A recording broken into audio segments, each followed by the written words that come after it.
Ayan mga idol, nandito kami ngayon sa Santa Barbara, malapit sa plaza. Ayan, sa poblasyon at aming bibigyan ng konting ayuda si Mang Aning Kalimkim na nakatira lang dito sa gilid ng kalsada sa poblasyon at nagbo-vulcanize.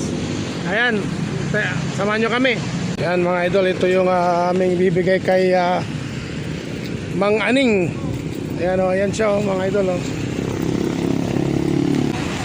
Ayan mga idol, si Mang Aning, binibigay ni Kosang Eddie Boy. Ayan, bibigyan niya ng ayuda. Ito po yung kanyang hanap buhay mga idol o. Nagbo-vulcanize siya pero nakatira lang siya dito sa gilid-gilid. Ayan mga idol, dati dito lang siya natutulog pero ngayon pinatira ni Kapitan dyan sa may barangay hall. Oo, kaya Kapitan binigyan siya ng konting tutulugan kasi baka hindi safe tong akasya ba to? Ayan. Kaya sa mga gustong mag-abot kay Mang Aning, nandito lang siya sa gilid ng gilid ng barangay hall mga idol sa Santa Barbara. Yan.